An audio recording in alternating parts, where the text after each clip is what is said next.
Thank you for joining us. Columbian Editorial Thank Board you. is pleased to welcome candidates for Port of Vancouver Commission from District 1. I'm Greg Jane, I'm the editorial page editor, and I'll let the other editorial board members introduce themselves. Hi again, I'm Colleen Keller, I'm assistant news editor and member of the editorial board. Good morning again. I'm Craig Brown, I'm the editor of the Columbian and Columbian.com. Ben Campbell, publisher of the Columbian. Thanks for coming in too.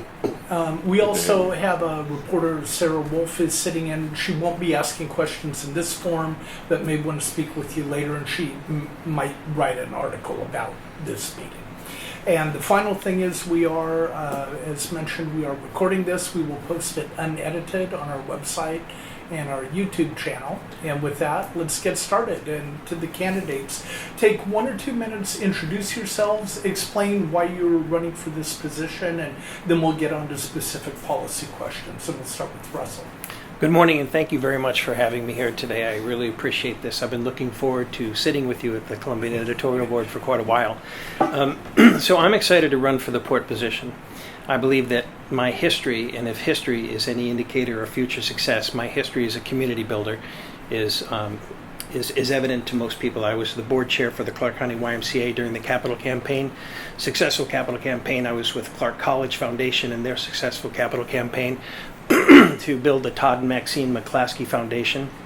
As far as workforce development is concerned, I've been part of the Clark County Skills Center, which is now called Cascadia Technical Academy, and I've been working with them for almost 20 years as an advisory board for the culinary program. I've also helped the foundation start their fundraising efforts, and I've been an MC for their fundraising event every year for the last 10 years. So workforce development is something that really excites me. I get excited about that, and then I have a passion for consensus building and building teams and rallying the community to get behind projects that I think are going to benefit the community. And the port is a great example of a company, a jurisdiction that has incredible resources to help build jobs and to make the community a better place for all of us to live. Great, thank you. And Don? I was inspired to run for the port by the threat of an oil terminal. I'm a small business operator. I retired from that shortly after going to work at the port. And I guess I'd tell you that I think at the port over the last few years, we've done some really remarkable stuff. My view of my own role is to develop economic development that is environmentally friendly. Go for green jobs, and we've been doing a really good job of it. We have more people working down there. Our budget is up by about $20 million.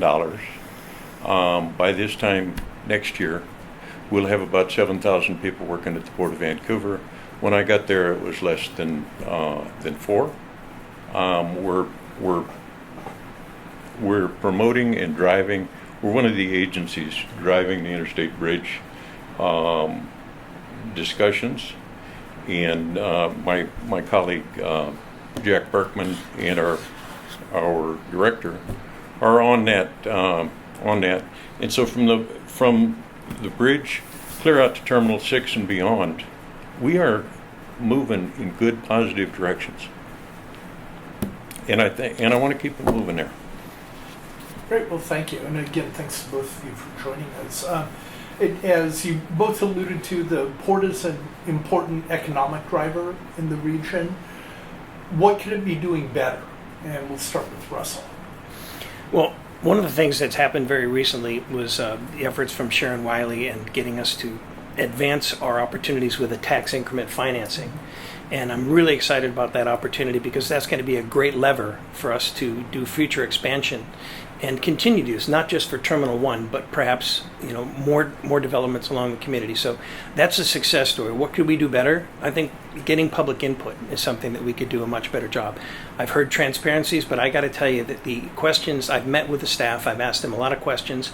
They've been very forthright, and they've allowed me to drill down to get deeper and to understand what's going on at the port. And I'm really happy and excited to get the opportunity, hopefully, to work with 135 of the brightest people in Clark County. How would you improve transparency? Well, I think, part of it is community involvement, right? And part of that is getting input from the community and then asking the right questions, asking the tough questions, and not just going along with everything that's being said, but to ask the tough questions when the staff is doing when the staff is doing their port presentations during port meetings. So asking the real tough questions, I think, is a very important piece of being a commissioner. And we'll come back to some more of that. Don, what can the port do economically, specifically? Economically, specifically, we're doing a lot. About half of it I can't talk about because it's confidential. But we've improved our relationship with the railroads, which means that we're going to be able to be getting freight in here off the UP. We are a Burlington Northern port, which has hampered us. And it's most of the grain that comes in here comes by the Burlington Northern, and it comes off, comes clear from Canada, some of it, but very little of it from the UP. And not just grain, but we're talking about the copper concentrate, the clay, and so on, and other opportunities. We've worked hard at that over the last few years to get that moving, and it's moving. We are working hard at the opportunities to expand on what we're doing at Terminal 5.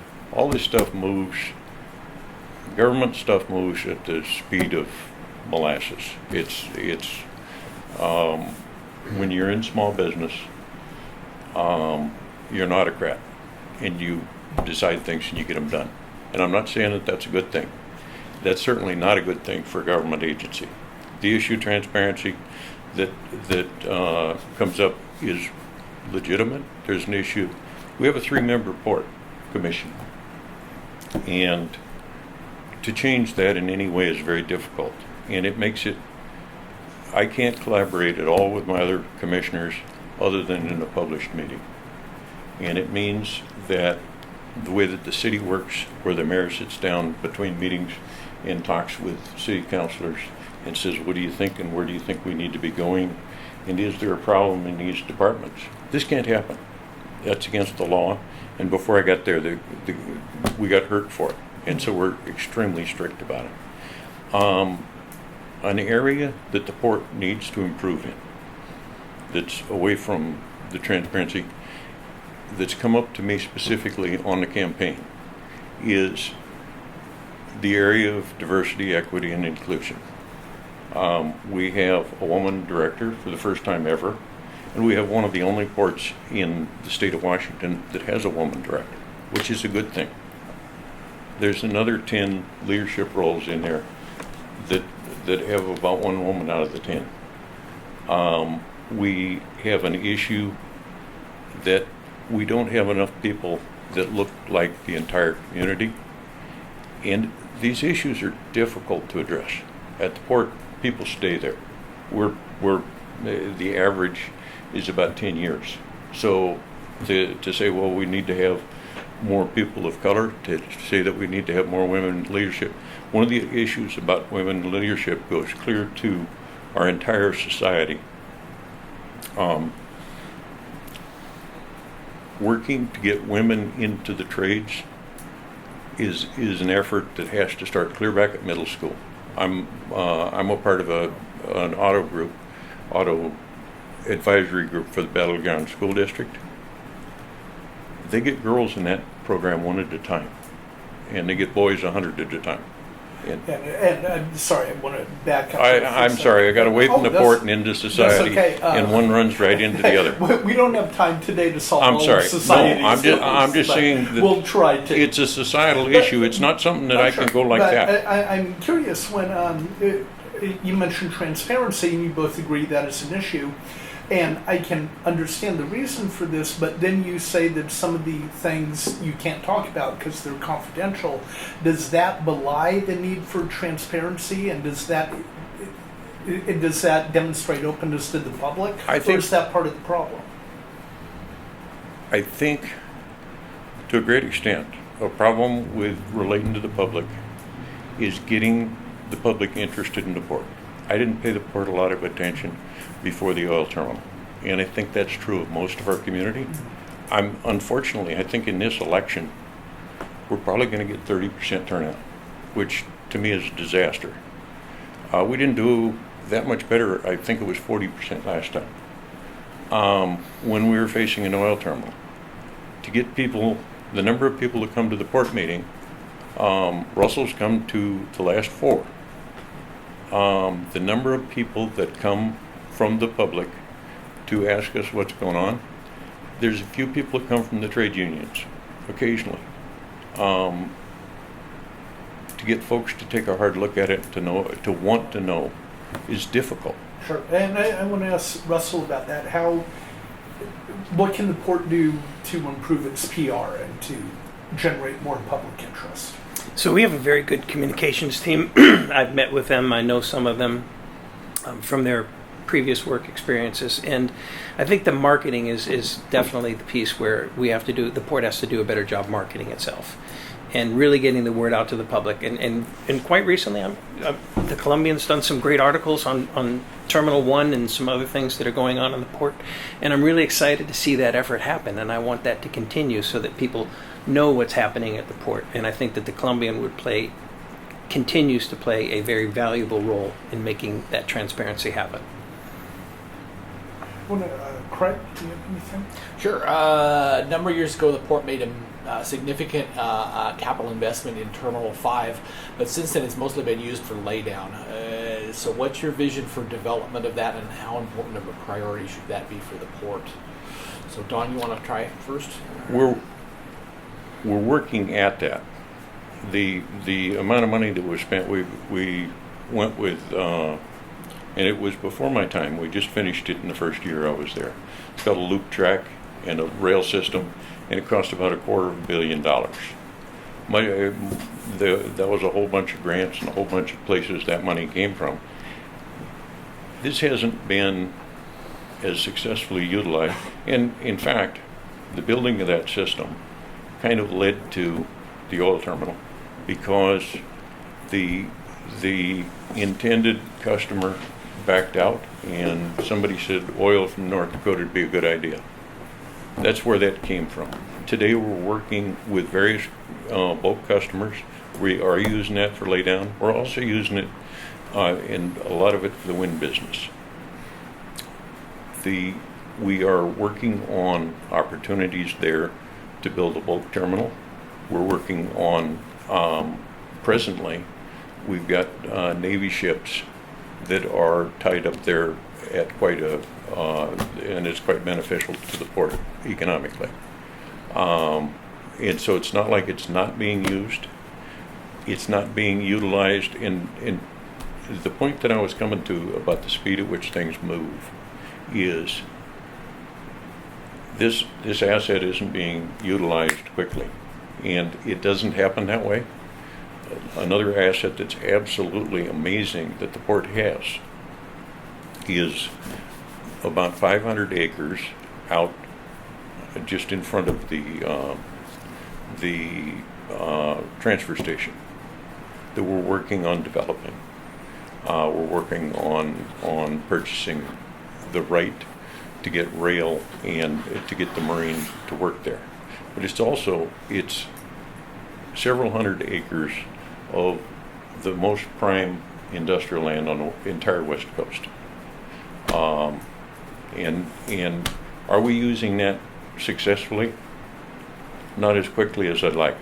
I spoke to the issue that we worked away at with the railroad, and if you don't have the right relations with the railroad to get the product in there, it doesn't matter if you have the customer, because the customer can't do it without working with the railroad to get the stuff in there.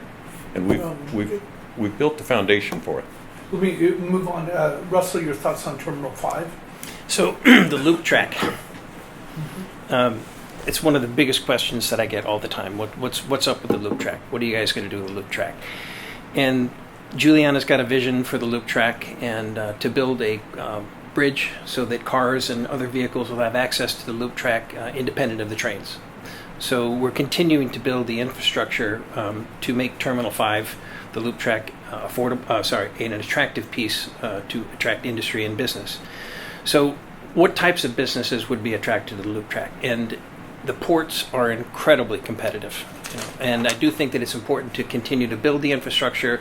There's plans to get additional grants to add tracks to the loop track.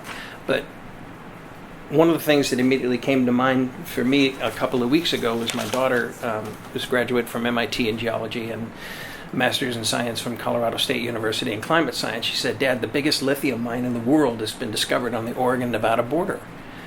What would it take to get that lithium from there to the Port of Vancouver and then export it all over the world? We could not only are we the number one grain exporter, but we could become the best lithium." So I think that the loop track and we have a history of being able to being able to export commodities, all over the place. So I just think that might be a vision, but it's going to take a long time, and probably not in the 6 years that I would have in the term. But if we don't get started now, you see how long the loop track has been sitting empty. If we don't get started on an idea like this right now, it's going to stay empty. And storage of wind blades is not the highest and best use of a 50-acre loop track. I'd like to come in on that. And one of the things is this loop track is not unused. The rail improvements, one of the, besides the future, means that the trains coming into to United Grain, which is, I believe, the biggest exporter of grain on the river, are able to come in there in 100-car combinations and be stored out there at the loop track and be run in. It takes about 7 minutes to unload one of those. I think United Grain is incredibly excited about that investment. There's more to be done on lithium. There may be that may be something that's reasonable at this point. The U.S. auto industry, I think, is not making anything like 1 million electric cars a year. And one of the main issues is a shortage of lithium. And I happen to have an electric car. I think we ought to be making 20 million of them in this country Well, a year. that's So, Russell mentioned that it's one idea of potential revenue or use for that. How should the port go about selling itself to get that business? What does it need to do better? I think what I'd tell you, it's not a snap your fingers process. Mm-hmm. Our employment's gone up and our income's gone up year over year. It hasn't doubled. The port, our executive director, Juliana, and our chief of commercial operations, which is sales, have just come back from a trip down to mines in Nevada and Utah, and also all around Asia. We're working constantly. We have a sales team that's working constantly, one, on figuring out who's going to be potential. What's going to happen in this world economy when we have 7% interest rates, when we have a war in the first war, not the second one, Ukraine, and what we're right now we're shipping grain to Egypt, which is hard on my brain, but it's in order to keep people from starving in various places. And let me move on. Russell, how does the port sell itself to get that business? I think the port is actually doing a pretty good job when it comes to selling itself. But personally, what I would like to see is my daughter did a stint at PNNL Labs. I hate the way that they call that, PNNL Labs. And what's going on there, right here in the state of Washington, is just absolutely amazing to me. We have some of the best and brightest from all over the world, from MIT, from Caltech, from Stanford, all of these best and brightest minds. It's a think tank, and they're talking about clean energy. And I think that if we stay close to organizations like that, and if we work with our state legislators, our federal legislators, and just stay on top of this and just look at every opportunity and to continue to negotiate and work with our partners that exist here in the state of Washington, I think that we can thrive. I think that we can do great things. Craig, did you have a follow-up? So I have a completely different question. So talk about your vision for Terminal 1. So Russell, where are we at with that? What is your vision? Obviously, Everybody's interested in what's like the dessert, right? yes. And thank you for your article this morning. That was great. So it couldn't happen fast enough for me. So about 20 years ago, when I first moved to Vancouver, I picked up the Columbian and I read an article about this thing called the land bridge that was going to connect the Fort Vancouver to the waterfront. Well, I was a regional manager for Husong and Larry, so I had 10 restaurants up and down the West Coast. So I pick up the phone and I call Jane Jacobson. I say, hey, what's going on? She goes, what are you doing right now? And I said, I got an hour. So I went over to the academy, met with her, and 2.5 hours later, all of a sudden, I was catering a dinner for free. I don't know how that happened. But, the successful capital campaign, and what I learned about our history, what I learned about the community was just absolutely amazing. And I think that the land bridge is just an example. I think Terminal 1 could be even bigger than that, connecting with our history and tying into the future, not just the economies of the tourism, the boats, and just all the thriving stuff, but a real connection, have arts, entertainment, start up restaurants. They could go in there and sign a 3-year lease and get a hood system and a couple of pieces of cooking equipment and launch their opportunity. I think that'd be great. Tasting rooms, a butcher shop, cheese shop, something that's complementary to the farmer's market, not replacing the farmer's market, but just an opportunity for a gem for the community to get together. And I just think that I toured the Pybus market, and I love the model that they have up there. And if anybody's been up there, there's an opportunity. I've got a video that I put up of my tour there, and it was just really fascinating. We're saying Pike's Place, but Pike's Place is just a huge market. But I just think that the Pybus market would be an excellent model, and I can't wait to see what happens and get those pylons out of there. Let's get going. Yeah, next person that goes to Wenatchee has to do a story about that. Okay. It's exciting to go to Wenatchee. Worked at the Wenatchee World for 5 years. All right. What you mean? Don, To the same Terminal point, 1, what's your vision for it? Terminal 1's moving along. Again, it'll be several years. And it is exciting, and the marketplace is exciting. And we have one of the positions that we've developed in the last 2-3 years is a grant writer who's working on getting the grants. It's going to cost a lot of money. It costs a lot of money just to replace the dock.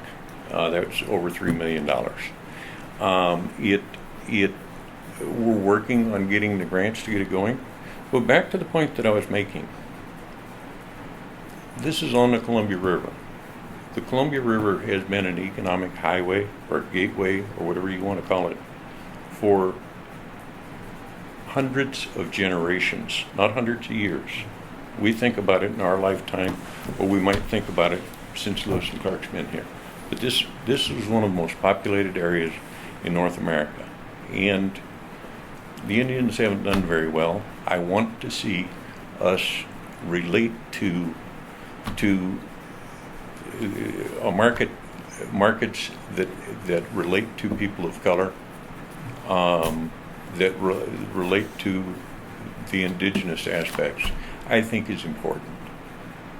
And I think we've got the opportunity. The other thing to say is, and when we go to the land bridge, Terminal 1 is already developing and we're building headquarters for Zoom Info, and one thing and another.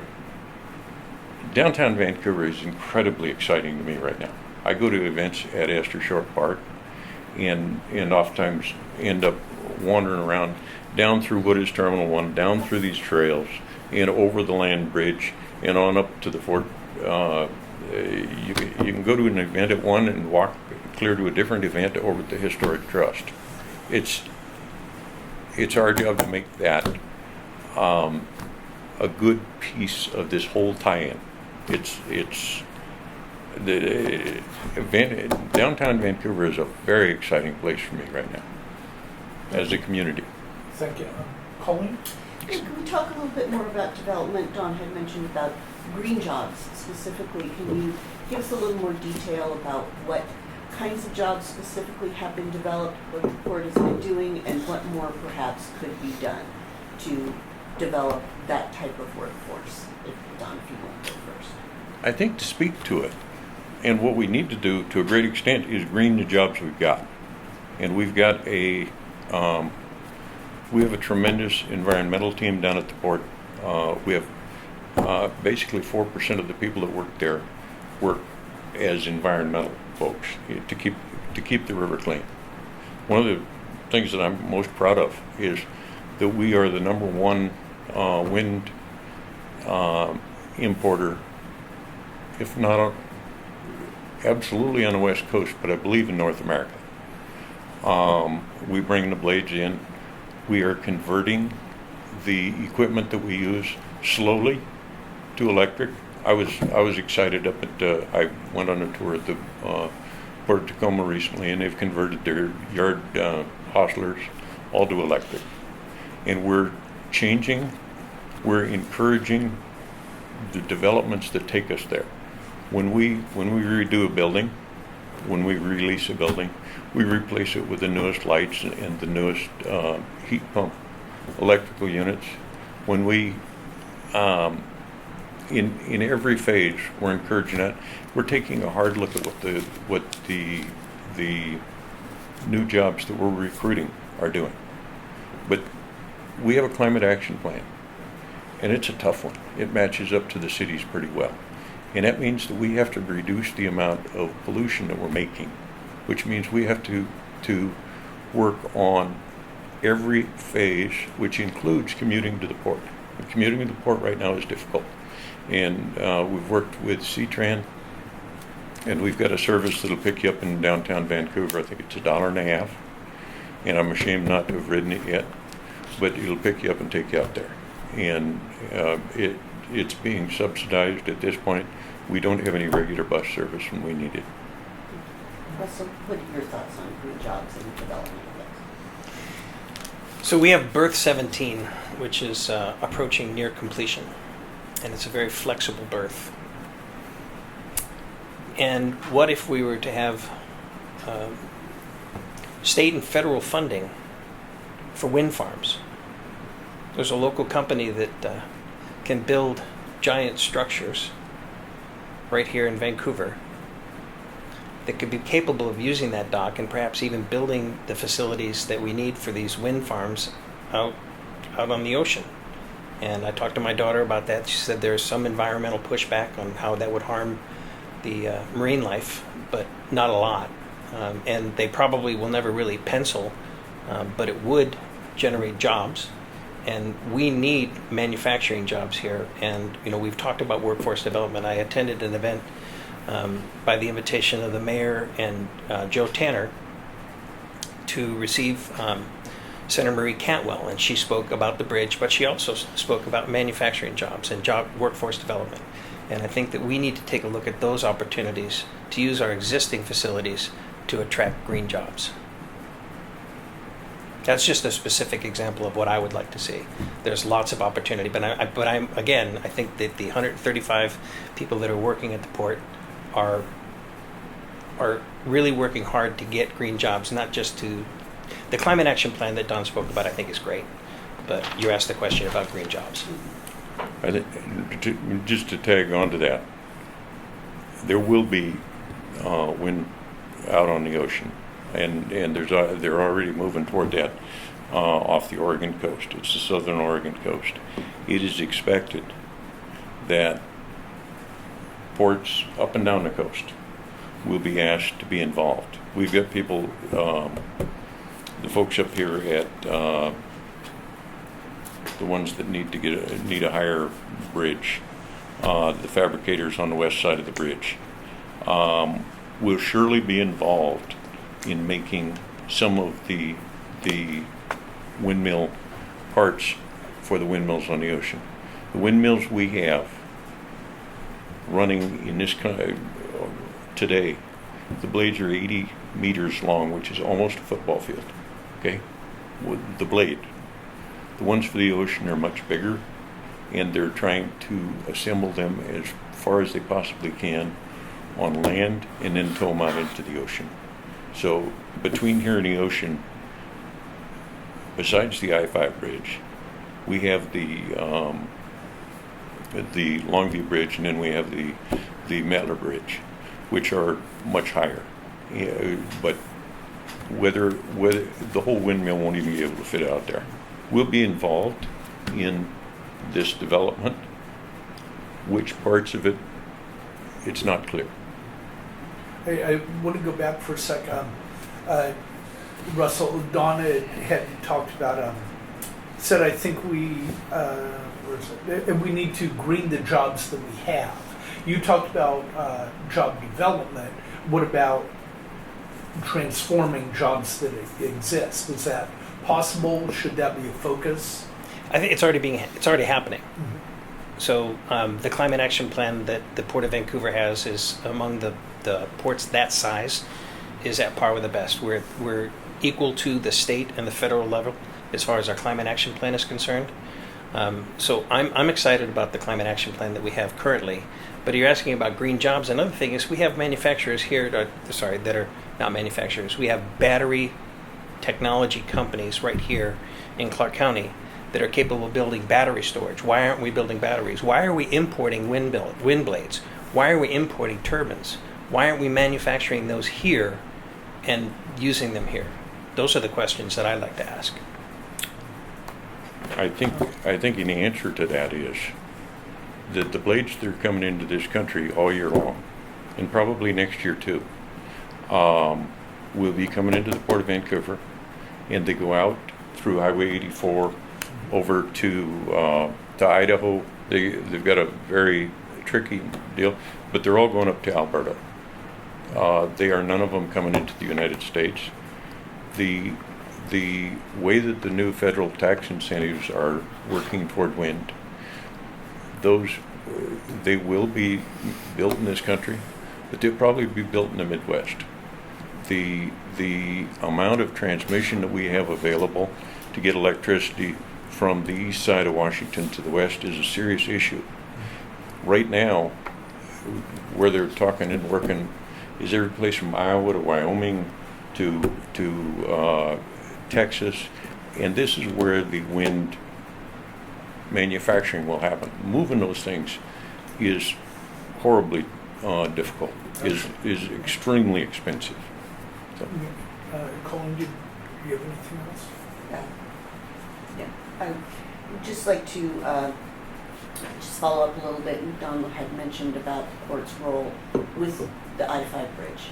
Yep. And can you talk a little bit more about that? About what how the port has been involved in getting the bridge replaced and why it's important where the port is concerned?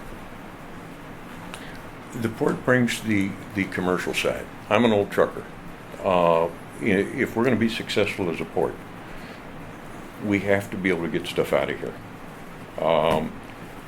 And that means that if a truck leaves the port to get to Portland at 6 o'clock in the morning, it can't, sometimes that means it's going to get to Portland at 8 or 9 o'clock in the morning today.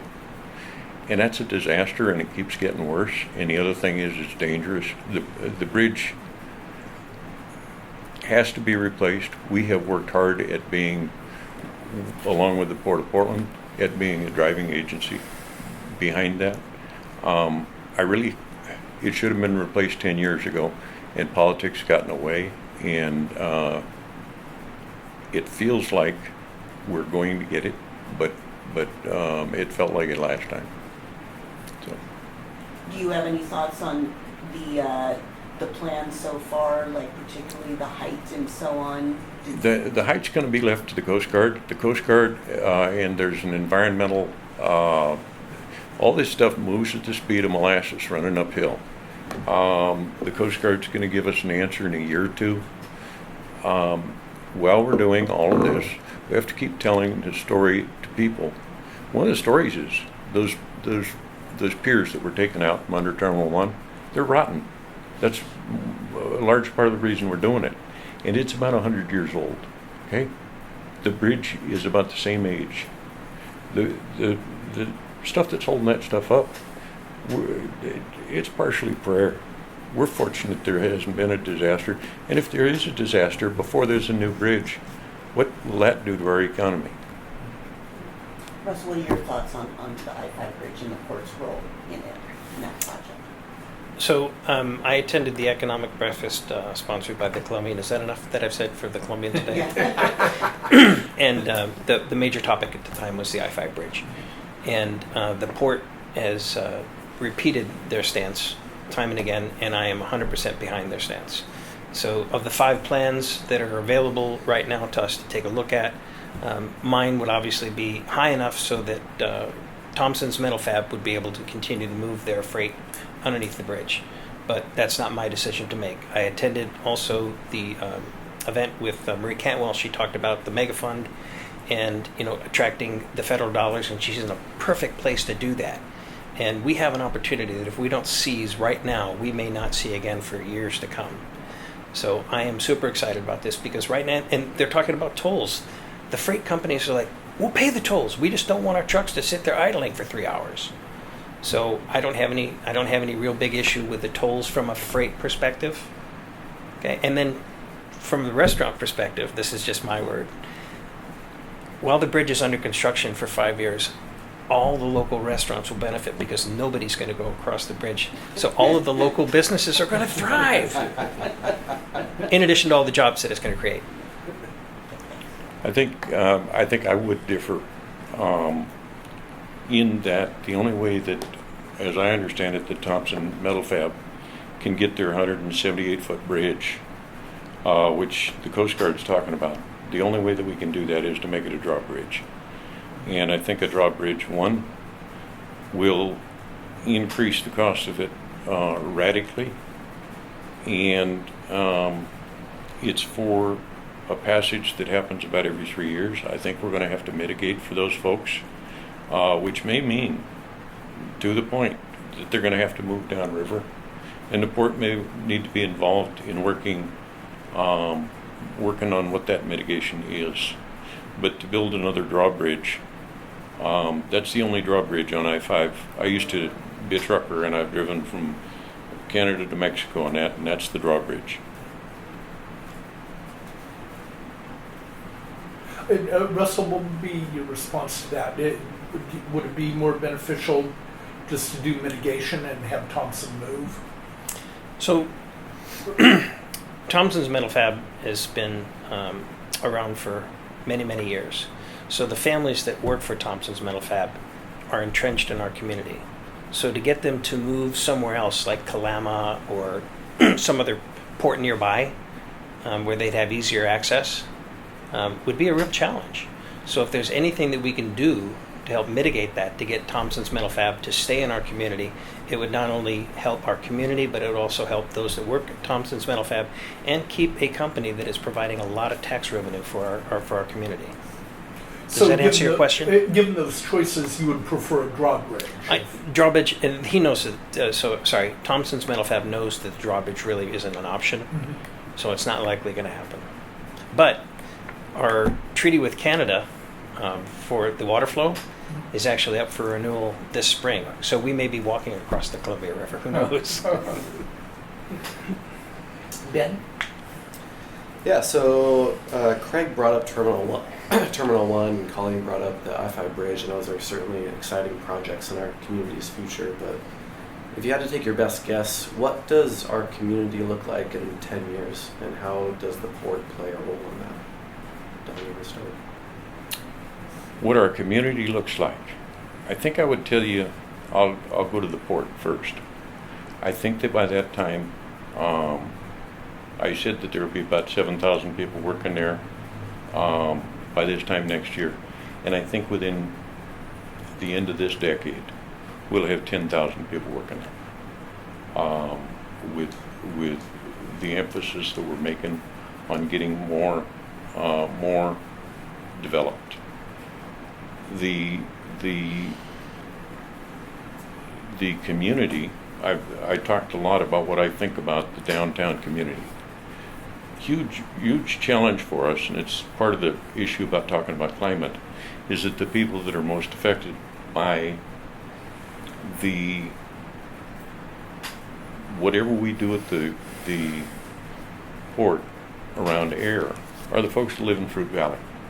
And in my experience, when I was early on this commission, I used to walk down to to meet people at the port from Columbia. I'd walk across and when you walked across the railroad, the air turned lousy, and I could feel it in my lungs. I can't feel it on a bicycle, but I can feel it walking.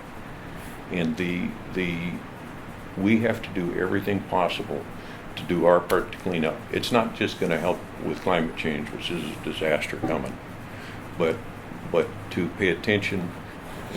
That's a marginalized community. To pay special attention to that. Is Vancouver going to thrive? It's thriving from here to the Camas border. The mayor says we're going to have 300,000 people here shortly by acquiring more of the county. And will it all be good? And are there pushes between neighborhoods that want between the push to go 5-story buildings and then get people on transit? I think that's a good thing. They just opened the Vine, but it isn't sold yet. The buses are still running around 80% empty. So we'll see. We have been a car community forever, and it's getting too crowded to keep going. Some of the people are going to need to be able to get around on buses. If you have a 2-adult family and you can get down to 1 car, you can save a heck of a lot of money. Besides the benefits to the community, you can save a lot of money, and the benefits for the community are enormous. I don't know if that went to your question. Russell, what about you? What does our community look like in 10 years, and what role does the port play in that? Thank you for repeating your question. So my vision for Vancouver is to become, it's going to become the 2nd largest city in Washington very shortly. But my vision for us in the next 10 years is to be the gem of the state of Washington. So the major cities, Portland, Seattle, they're having a lot of issues when it comes to crime. They're having a lot of issues with companies leaving in droves. I would like to see us become the community that brings in these large industries and brings in these large businesses, at the same time doing it through green jobs and helping the community. The Port of Vancouver is the economic driver to make all of those things happen, but we have to work in partnership with the local jurisdictions. We have to work in partnership with the city of Vancouver. We have to work in partnership with Clark County. We have to work in partnership with the state legislator. We have to work in partnership with the federal senators and Congress people. So I think that the port is the economic driver that can help all of this happen, but it has to be done in partnership. Thank you. Anything else?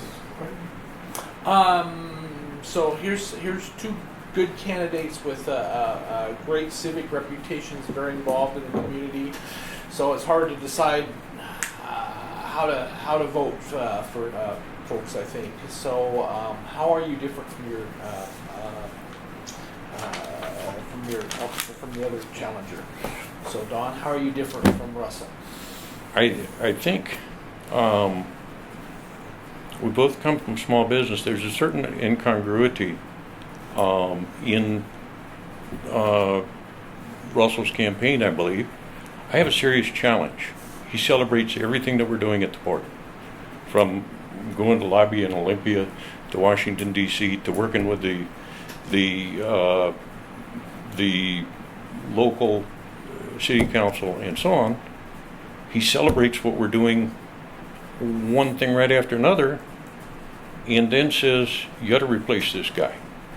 I heard the other day that you were promoting, Sherry McMillan came to a port meeting to thank us for getting her a grant to help underprivileged people run in foot races down on the waterfront. And she's managed to stretch a $2,500 grant into helping several hundred people do that. I was the only elected on that group. The rest were staff. We had people from finance and public relations and so on. And I'm real proud of what we did. We gave money to her. This year we didn't give to the International Festival, but we gave to the to Saturday Market and so on. These are things that we're accomplishing as a port. The things that Russell talks about, are things that we're doing, and I'm damn proud of. I think we're moving ahead, and I really, I'm having a problem. I've talked to people that are friends of both of us, say, why is he running? And they've told me they can't figure it out. And so I think you need to ask Russell. It's the perfect segue, Russell. Why? What's your response to that? And how are you different from Don? So, for the last 20 years, people have been asking me to run for office. And my father was a politician. And it's a thankless job. And I was approached by some concerned citizens that said, hey, we'd really like to see a change in the port leadership. Would you consider, running for the port office position? And I said, well, let's continue the discussion. And about 15 years ago, I was involved in the Black Pearl, which is a project. And Columbia did a good job covering that too. But I learned how ports work in depth, and I was very excited about this. So when this came back, I just said, wow, that's great. So the port job, the port commissioner, you create jobs, economic development, and make the community better. I'm all about that. So I think that my past history and my involvement in that would make me a better candidate for consensus building, community development, and leadership. So I hope that answered your question.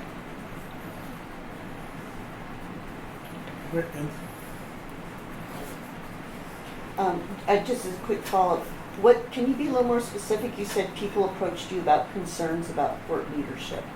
Can you be more specific about what those concerns were? They were concerns about Don's ability to provide the leadership that's necessary for a port commissioner specifically. Why so? I mean,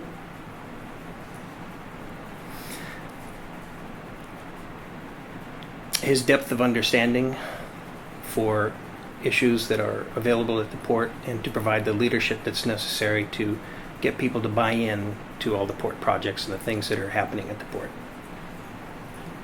Don, how would you respond to that? Well, I've heard Russell give this argument. This is only the third time I've sat down with Russell. Russell's shown up at 4 port meetings, and this is the third sit down together. I haven't heard who these people are. I'm endorsed by 3 of the city councilors. I'm endorsed by the state senator from the 49th and Representative Wiley. I'm pretty proud of what I've done there. I don't know, it sounds like I lack leadership and I lack experience. I don't know what you mean by that. And it offends a little bit. And one of the things I have a challenge with, and we'll bring out here, is the latest thing that's happened in our campaign is I was out putting up lawn signs signs the other day, and I'd like to ask you about this because I think it goes to integrity. This is your sign. Your union bug says Union Supporter Printing. I don't know where you're getting this stuff printed, but that's not a union bug. It looks to me like it's designed to deceive. So If it's not designed to deceive, I'd like for you to explain who put that on there and what it's supposed to mean. There's a color copy if anybody wants one. So I'd heard about this and I anticipated this, and I take full responsibility. So I lost my campaign manager early on due to health reasons. I established a kitchen cabinet, and I told them the importance, and I attended union meetings, and I told them the importance it is to have the union bug on the sign. And one of my overzealous kitchen cabinet members went ahead and signed up with the company that produced the signs and used this bug on the sign that I didn't even, 6 months ago, I didn't even know what a union bug was. And used this bug, and I've already met with union leaders to apologize to them. And Don, I know that you're getting a lot of union support, but I know that in your small businesses, you've never been a union shop either. I invited the union in. It is the job of the union and the people that that So in answer to work your there. in answer to your That question, work there. in answer to I your have been a question- union member. Okay. In answer to your question, I spoke with union leaders. I've apologized, and they have been understanding to this point, and they've given me some grace because I am a new politician. Have the signs been taken down? They haven't asked me Or- to take the sounds down. They haven't asked Have me. you Or taken have union those bugs? signs been covered up? That's what I'm going to do. Is I'm going to cover up the union bugs. When did you become aware of this? 2 weeks ago. And they aren't covered up yet? No. When do you plan to do that? Well, I'm going to start this afternoon. Any other questions? Then real quick, I think we covered a lot of this territory. Real quick, give us your final pitch for why voters should support you. And Don, you mentioned a couple of endorsements. Feel free to mention significant endorsements if you like, and we'll start with Russell. So I purposely did not, this is supposed to be a nonpartisan race, so I purposely did not seek, I'm a registered Republican, but I did not seek the endorsement of the Republican Party. I've talked to several pro-business agencies and have asked for their understanding so that I could be representative of business when it comes to this, but I have not asked for their endorsements, nor have they given them to me. I do feel that it is very important to be endorsed by the community. If you want to go to my website, you can see some of my endorsements. Don, anything else to add? I would add, I've been endorsed by LULAC, by One America, excuse me. It's a civil rights organization. And I've been endorsed by every Democratic organization, I believe, including 17th, 18th, 49th County, Young Democrats and Democratic Women, and I believe that I've got their, I believe I got unanimously endorsed by all of them. And in other endorsements, I've got Royce Pollard, Pat Gelata, I already mentioned the city councilors, Yeah, and we don't need all of them, just what are some Doug highlights. Lasher, Alicia Topper, Eric LeBrand. Great. Well, thank you to both of you. Really appreciate the good discussion. Thank you for doing this. Thank you. Thank you. We appreciate it.